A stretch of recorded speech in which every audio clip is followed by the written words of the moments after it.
Bonjour à tous et bienvenue sur votre escale astro, énergie générale de la nouvelle lune du 8 août 2021. La nouvelle impulsion énergétique de ce cycle lunaire active le portail du lion, une belle énergie de lumière à intégrer en nous. Le 8-8 est en effet un portail qui nous invite à nous connecter aux énergies de l'infini, de l'abondance, de l'amour. Tout ce qui peut nous donner force, courage et confiance est favorisé, que ce soit par l'expression de notre créativité ou tout ce qui peut faire rayonner naturellement notre cœur. La nouvelle lune est en maison 9 à l'heure exacte de la rencontre Soleil-Lune pour Paris.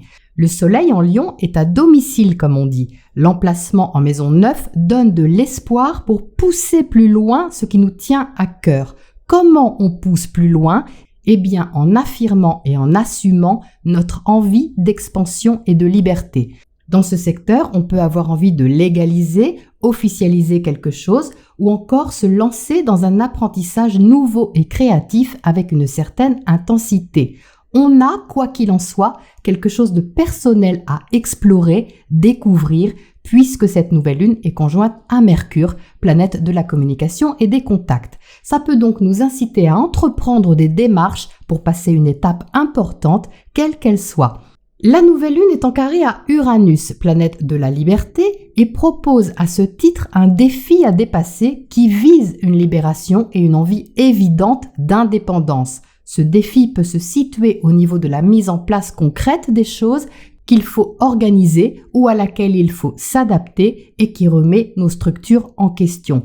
Saturne est en effet opposé à cette nouvelle lune et Saturne représente les règles, le devoir, l'ancien, le solide. Il y a donc une dualité entre une envie de liberté et de rayonnement personnel et l'investissement que cela nous demande d'un autre côté. Plusieurs paramètres sont à prendre en compte, dont l'un pourrait être le temps que cela prendra ou les restrictions que nous rencontrons.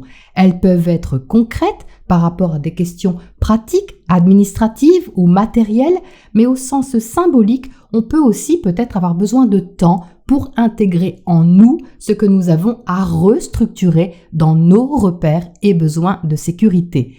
Saturne est rétrograde et c'est pour ça qu'on est invité à intégrer, préparer, revoir nos bases, nos objectifs à long terme. Uranus, quant à lui, est encore direct et lui, il nous pousse à nous libérer de nos habitudes bien ancrées et même nos habitudes de pensée.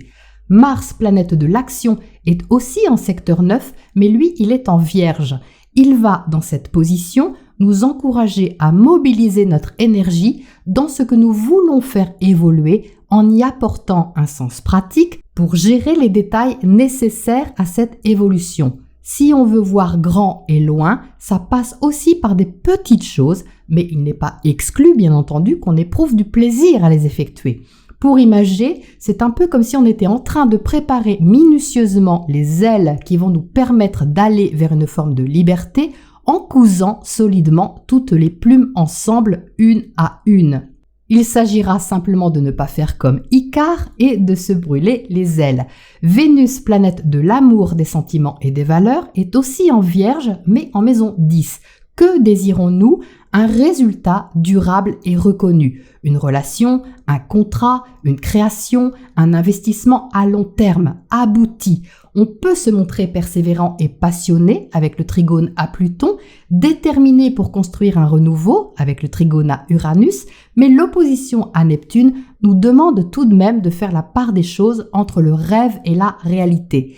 L'idéal peut être assez fort sur cette lunaison, mais on ne pourra pas tout faire d'un coup. Autant s'en rappeler pour éviter les frustrations ou les attentes trop fortes, qu'elles soient affectives ou matérielles. Le nœud nord, notre boussole cosmique, est toujours en Gémeaux, en maison 7, trigone Saturne, carré à Mars. C'est un encouragement à nous ouvrir à l'autre, aux autres, en privilégiant la patience, même si nos actions nous sortent des sentiers battus et nous demandent de nous adapter avec précision. Quoi que nous espérions, nous avons besoin de viser juste et de parler franchement, en privilégiant la conviction plutôt que la domination, la confiance plutôt que l'orgueil. C'est donc un cycle lunaire qui nous propose de contacter notre courage, notre foi intérieure pour prendre la direction d'un changement libérateur en acceptant de revoir certaines règles au passage. L'adaptation ne viendra pas uniquement de la volonté que nous y mettrons, mais aussi de notre capacité à élargir notre état d'esprit et dépasser nos croyances limitantes. Voilà pour les énergies de cette nouvelle lune encore intense. Je vous souhaite une confiante lunaison et vous retrouve bientôt. Exceptionnellement, il n'y aura pas de guidance par signe ce mois-ci, mais je posterai une vidéo pour la pleine lune. À très vite donc et je vous souhaite un beau rayonnement du cœur à tous.